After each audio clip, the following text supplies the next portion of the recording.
It's being called a tidal wave of drugs by the feds, a record amount of fentanyl pills spilling into Arizona and across the country. The DEA Phoenix Field Division says the message is being sent out to parents that they need to pay attention to what their kids are doing.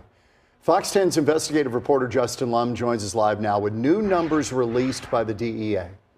John, Christina, I sat down with the special agent in charge at DEA Phoenix. She's terrified as she tells me the number of fentanyl pills seized doubled in 2021. And how about meth?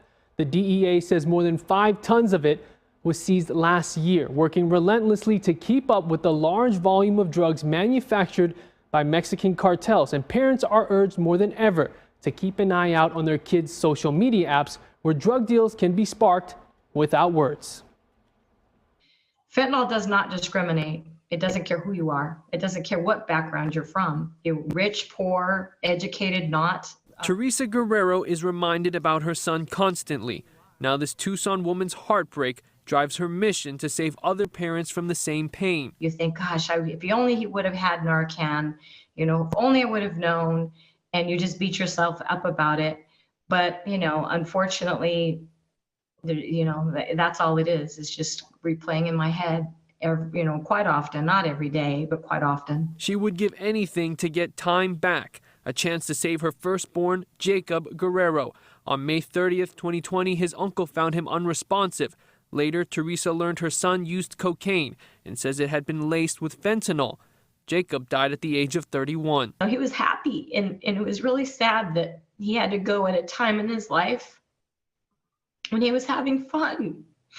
And it's just so unfair, Fentanyl is a synthetic opioid, 80 to 100 times stronger than morphine. According to the CDC, from May 2020 to April 2021, the number of fatal drug overdoses in the U.S. surpassed 100,000 during a 12-month span for the first time. 64% of the deaths involved synthetic opioids. Sherry Oz, special agent in charge at DEA Phoenix, says one pill can kill. The pills have a 42% lethality rate, which means 2 out of every 5 pills could be a lethal dose. A big drug bust in West Phoenix by the DEA and Phoenix police. 3 people suspected of distributing fentanyl across the West Valley. Police say they found drugs, cash, and weapons.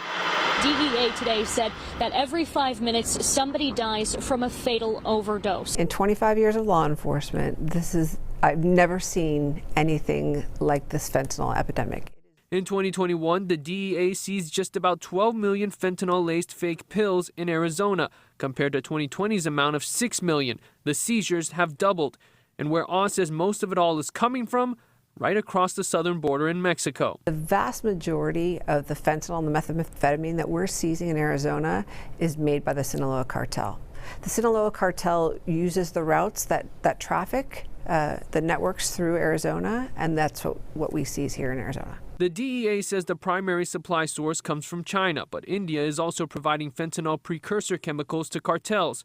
For many of Mexico's transnational criminal organizations, the manufacturing of fentanyl powder and pills goes down in sophisticated clandestine laboratories. So super labs are a newer evolution in Mexico. Super labs have existed in other parts of the world. The Mexican cartels have just now captured the super lab business model. And so they're taking these precursors, and it's unquantifiable how much of the precursor can be made into how much of the substance. High-volume loads ready to be smuggled through trafficking corridors to California and here in Arizona, where the DEA is busy. In Phoenix, 3 men are behind bars accused of distributing drugs out of a used car dealership. Authorities seized 20 pounds of meth, 4,000 pills believed to contain fentanyl, and 14 firearms. Also in Phoenix, investigators say this 18-year-old man admitted to selling fentanyl pills he received from a Mexican drug cartel. The DEA seized 271,000 pills along with meth, cocaine, and $250,000 in cash. In Pinal County, deputies seized 227,000 fentanyl pills from a smuggler's car, hidden in large buffet-style trays of food. And in a record bust, the DEA teamed up with Scottsdale Police and the Arizona Attorney General's office to seize 1.7 million fentanyl pills and 10 kilos of fentanyl powder last December. DEA will not stop. If you're a trafficker, we're coming for you. Don't get comfortable. We're on the way. Meanwhile, Oz says drug traffickers are coming for young people via social media, using the language of emojis to buy and sell counterfeit pills. dozens of different symbols unique to specific drugs like oxycodone, Xanax, Percocet, and Adderall, from cocaine to cough syrup, and codes to identify a drug dealer. Teresa says parents need to get educated fast. We need to save these kids. We have to. We can't let this happen to this generation. We can't.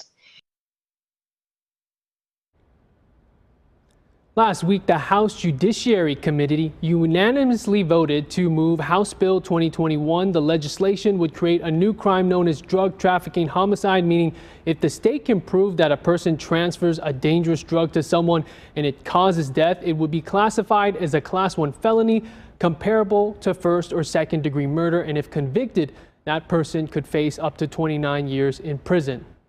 Yeah, Justin, the dangerous with kids is that you could have a kid take one of these pills that may not have a lethal dose of fentanyl in it, but then the next kid takes a pill out of that same batch because there's no quality control, and it does have a lethal dose in it. It is total Russian roulette. You really don't know with these pills, because if you look at the authentic pills and the counterfeit pills, they look very similar. Right. It's amazing. The harsh reality is what we learned from the special agent in charge is she even keeps naloxone in her household. Wow. In case that opioid overdose happens and she has to save someone's life. That's terrifying. And for parents seeing this, I mean, your kids are on social media and they're being targeted in a way, and they're experimenting. They don't know what they're getting. I mean, definitely they're being warned to be on more high alert than ever. Yeah, okay. Wow. Justin Lum tonight. Thank you, Justin.